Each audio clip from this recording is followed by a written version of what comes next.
All right, anyway, you know how it works. I'm going to give you a team.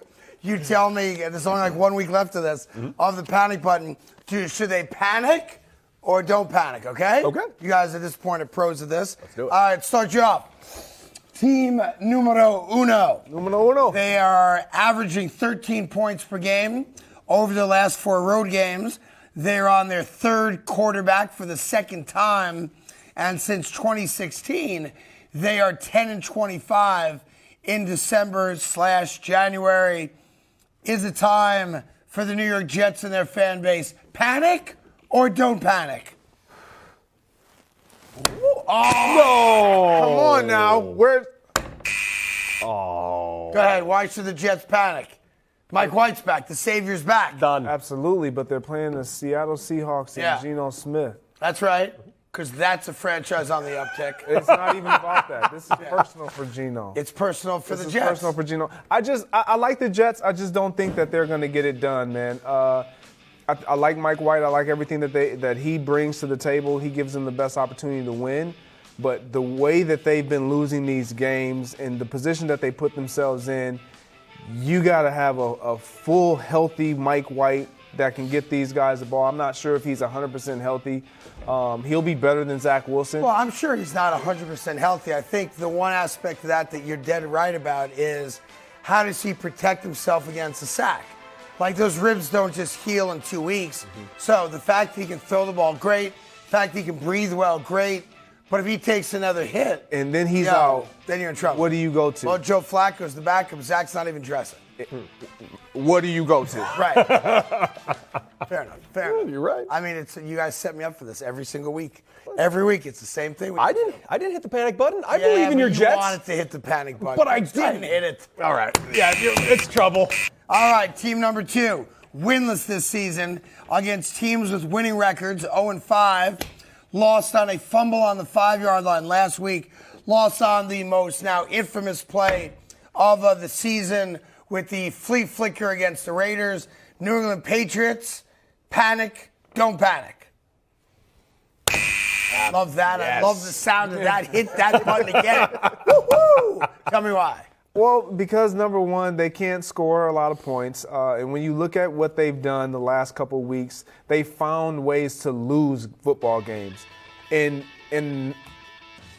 it's weird because Belichick, who's been so buttoned up, and typically his teams don't make self-inflicting errors. Right. That's how they've been losing. Yep. Like in ways that we don't typically see them lose. And so for me, at this stage in the season, yes, they have a chance, but I'm not confident. I don't believe in Mac Jones. That defense is good offensively. I don't know where they're going to get production outside of their running backs. Yeah, I'm panicking on them. Cody, go ahead. Same exact thing. They got Mac Jones, as we talked about ad nauseum at this point. The guy is not the guy for Belichick. This team has lost. They're under 500 for the 4th straight season. Yeah. This is just not the same team. Here's the reality about New England. They're going to beat the Miami Dolphins this weekend. All right, they're going to. I'm not so sure about that. And all of a sudden, it's like, oh, Bill Belichick. Here's their problem. They have to then go to Buffalo, last game of the year, and it's very likely that the Buffalo Bills will have to win that game to get the bye. Yeah. Because Kansas City's right there. Bengals are a game behind them, right? Yep. So I do think they'll beat Miami. No Tua, Teddy Bridgewater. So I could see that being the storyline.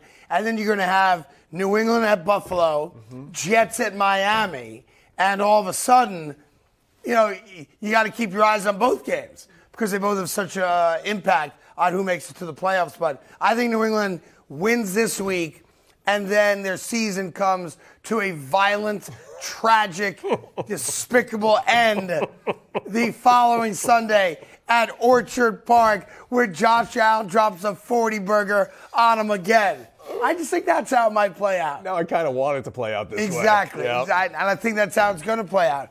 Well, you told me the Jets, and you brought up Geno Smith. I did. So I got to go to Seahawks. Geno Smith, 5 interceptions in his last 5 games, which is a huge departure from where he was earlier in the year.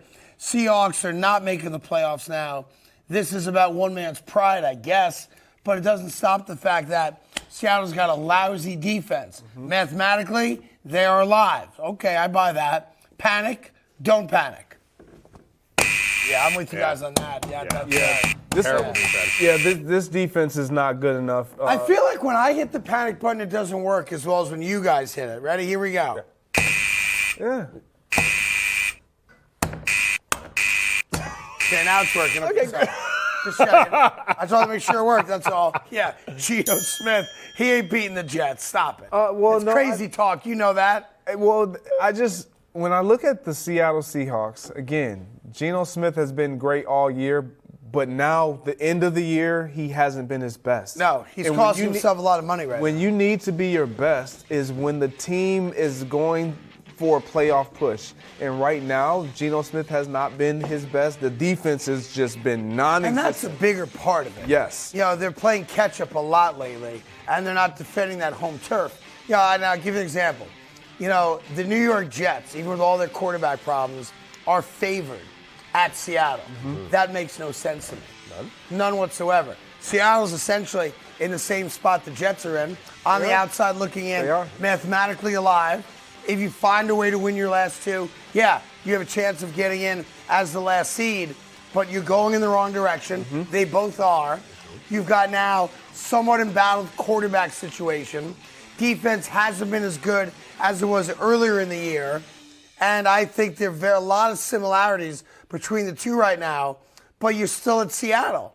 And I looked at it, and while I don't gamble, I'm aware what the spreads are. And if you had told me what's the spread in this game, I would have said easy. Seattle by 3. Seattle by 2.5. And the Jets are favored, meaning you guys are going to mess that pick up tomorrow. Yes, no doubt about that. Yeah, so I mean, it's a weird thing. Like, the spread doesn't dictate, you know, your feelings about a game. Yeah, but sometimes the spread also can give you an inkling as to what might happen. Yeah, that's all. You mentioned before, though, Seattle's 12th man is not exactly the same as it used No, to Carolina be. went there and beat the doors off them. They did. Exactly. You know, so yeah. Anyhow, I do think the Jets are going to win that game. You can write the one down and put it away for prosperity. Mm-hmm. Detroit Lions. You know, that loss last week was a killer. It was a killer. I mean, are we really putting the Lions in there? Panic, the season's over. No. All right. You really think so? Come on, the season's over. No. Don't. I know. I know you want them to win. I know you've put your career credibility on the line a month ago when you said the Detroit Lions are going to win. Listen, they lost to the Carolina Panthers, right? It's over. The Bucs are about to lose to the Carolina Panthers. Accept the fact that it's over. Like, I love you, but at some point, I got to be real with you. It's not over. It's over. Own it. Not over. Should Greg panic? Yes. See, hey, it doesn't work when I hit it. It just doesn't work when I hit it. There you go. Throw it away. I got a new one. That's all right. Don't worry. I got a new one. All right. Here we go. Let's see if this one works. There you go. There it is. Sometimes you just need batteries in it. You know, you got to bang it against the table. That's all. I think you just broke all right, the Commanders announced that their starting quarterback, at least this week against the Cleveland Browns, and most likely for the rest of the season, meaning the Browns, and then their last game against the Dallas Cowboys, is going to be not Taylor Heineke. It's going to be Carson Wentz. They've scored 20 or less in the last 4 games, which is why they made the move against San Francisco last week, why I assume they're going with Wentz now. But Washington is currently the 7th seed. Should they panic? Yes or no? Panic? Don't panic. Boy, everyone panics. Yeah, man. I wasn't an hour ago. I changed it when the news came out. You did, so you're not in favor of Carson Wentz. I'm not. It's just I'm with you, Cody. It's just the fact of the question that they're even having right now, that they have deciding who the quarterback is, makes me immediately panic. I think the point Craig made earlier, you have to look at some of their competition, but I think the stat I just gave you is why they're making the decision. They're playing a lot of really close games because their offense isn't scoring a lot. Right. And you're averaging 20 points or less, meaning less, you know, over the last month. So as much as Taylor Heineke has been a good story, and yes, I would play Taylor Heineke. I understand the move a little bit more now, reading that stat, that the offense is not scoring a lot. Yeah, I'm panicking simply because of what they have on us. I just don't trust this team. Right. Like, even with Carson Wentz, I do believe this is the decision that you can't mess up. You can go Taylor Heineke or Carson Wentz, and you're going to get what you're going to get. But I just don't trust that they can close out the season. They did it a couple years ago. They had a great run, and then they got in the postseason, and they tried to fight. But this team, they're not all the way 100% healthy. I don't trust their quarterback, and it's about quarterbacks at this stage in the game. Well, that brings me to the final team for the panic button segment, and that is the Tua-less Miami Dolphins. They haven't won a single game this year. The Tua didn't start. Defensively, they've been a train wreck over this 4-game losing streak throughout the entire month of December, allowing 28.5 points per game. Listen, they could have the best offense you've ever seen. They got a backup quarterback, and that ain't going to make the defense any better. Dolphins, panic, don't panic. Wow, you didn't even raise your hand. Nothing? Didn't even raise the finger. Didn't even think about panicking. I'm not. Do you see who they have left on their schedule? They have the Patriots. Yes. Yes. And then they have the Jets. Right. Yes. Why am I panicking? Because they have the Jets. But I'm panicking on both of those teams, so I'm not going to panic on the team that I feel like they have the best quarterback left out of those 3 teams. Teddy Bridgewater is the better of the 3 quarterbacks that are going to be. He's seen the most NFL action. He is the better of the 3 quarterbacks. And he has the better weapons around him. And the Jets have some really good weapons. They're young. No, the Dolphins wide receivers, I give you that. He's in the best situation. Like, when you look at them, they are still there. These other 2 teams, they got to fight. I like their quarterback situation. This will be the first time Teddy Bridgewater has actually had the offense set up around what he does well. So, just so we're on the same page here. You think Miami goes to New England with Teddy Bridgewater? I do. Beats the Patriots, comes back home with Teddy Bridgewater, most likely, I assume, right? And beats the New York Jets and gets into the playoffs having won their last 2 games. I do. You guys save that? Can we rack that for prosperity?